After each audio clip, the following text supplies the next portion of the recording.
I think this is one major problem that I think that TikTok have at the moment is that it's full of drop shipping, people selling just absolute Yeah. tat, essentially, just complete rubbish.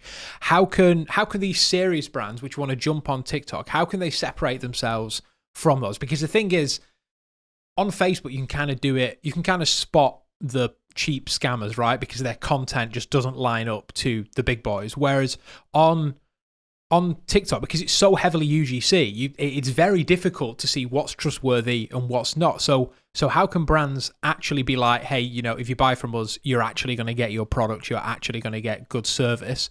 How can they separate themselves from the other people?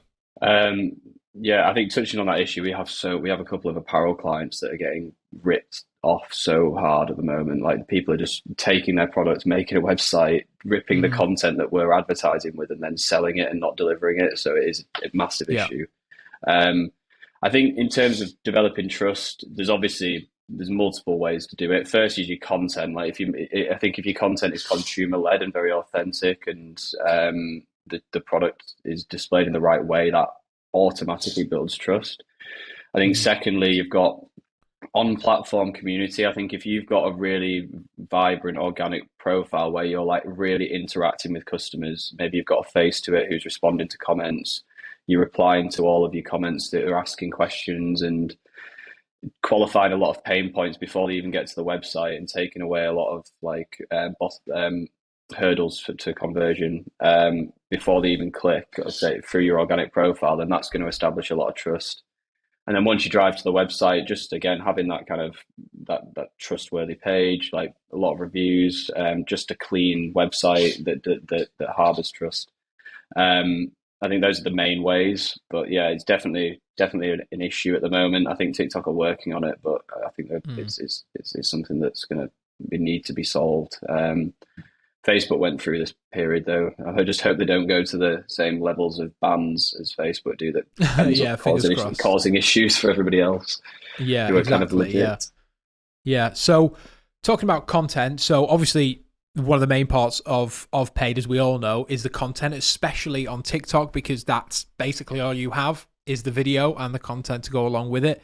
Do you think, I mean, currently we all know UGC is the number one way to make content for TikTok, mainly because that's what all the consumers are seeing, that's what the consumers can make, right? But do you think that will Yeah. always be the case? Because I feel like we saw a similar thing with Facebook, right? And for me, someone that makes professional ad content, I'd say that, it's, you can already start to kind of see the change in organic, that more people are filming on professional cameras and stuff rather than just their phone. And although there always will be people filming on their phone on TikTok because that's the platform, do you think that ads are going to go the way that you're going to start to see more professionally created ads instead of just UGC, or will it just always be what we have now?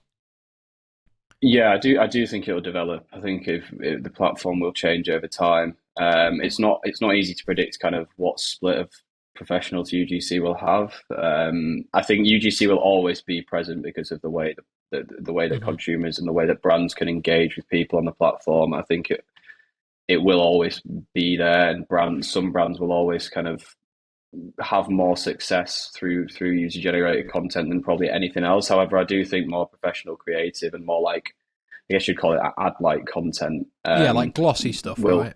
yeah, will come in. You already see it with certain niches. I think like Smile Direct Club, for example, they run pretty much only really high end content, Wow. but Okay. they're a brand that needs to establish trust because it's a dental service. Like Yeah. you're not going to put something in your mouth that doesn't look like Yeah. trustworthy and polished on the front end. I think anything in that kind of sector, like that's one that's going to benefit from really glossy content that establishes trust on the front end, and will probably pivot towards more, and already have kind of pivoted towards more professional style content. However, again, I don't think that's going to be something that everyone does, and the whole platform kind of moves away entirely from UGC. I think there's still going to be kind of a mix of the two. I'd also be interested to see how the funnel kind of develops. At the moment, it's kind of like an all-in-one infinite funnel of targeting. Like a lot of our top of funnel spend at high budgets acts as retargeting as well. Like we see pretty high frequency on the platform. when they sort that out, it'll be interesting to see, like, does a similar funnel to Facebook like come about, where you'd maybe have professional content followed by like some UGC videos that qualify pain points, show testimonials. It's kind of hard to predict where that's going to go, but I do think it will shift to more polished content to some degree. Yeah. Thanks very much for watching this clip of the D2C Deep Dive. You can watch the full episode in its entirety in the cards above, or you can subscribe to us on iTunes and Spotify. The link is down below. Make sure you subscribe and like the video, and I'll see you next time.